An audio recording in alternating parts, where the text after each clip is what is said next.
நேற்று காலையில் பாப்பாவோட ஸ்கூலில் பேரண்ட்ஸ் மீட்டிங் இருந்தது. ஃபர்ஸ்ட் டைம் மீட்டிங் அட்டன் பண்ணிவிட்டு 12 மணி கிட்ட தான் வீட்டுக்கு வந்தேன்.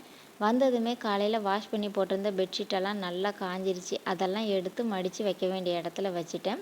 வீட்டுக்காரர் இடுப்பு வலிக்குன்னே சொல்லிட்டு இருந்தாங்க. அதுக்கு ஒத்தனம் கொடுக்கலாம் அப்படின்னு சொல்லிட்டு ஒரு கைப்பிடி மஞ்சனத்தி இலையை 1 2மா பிச்சு ஜாரில் சேர்த்துட்டு கொஞ்சமாக தேங்காய், சின்ன வெங்காயம்லாம் சேர்த்து கொரப்பாக அரைச்சி தேங்காய் எண்ணெயில் அரைச்சி வச்சுருக்கிற பொருட்கள் எல்லாம் போட்டு லைட்டாக வதக்கிட்டு ஒரு கைப்பிடி அளவு கல் உப்பும் சேர்த்து நல்லா சூடேறி வந்ததுக்கப்புறமா ஒரு வெள்ளை துணியில் சுற்றி பொறுக்கிற அளவு சூடில் ஒத்தனை வச்சு எடுத்துட்டோம் அப்படின்னா வலி நல்லாவே கம்மியாகி வரும். காலையில் நான் பேரண்ட்ஸ் மீட்டிங் போகும்போதே பாப்பாவுக்கு மட்டும் தனியாக ரச சாதம் ரெடி பண்ணி கொண்டு போயிட்டேன். எங்களுக்கு லஞ்ச் அம்மாவே ரெடி பண்ணி வச்சுட்டாங்க.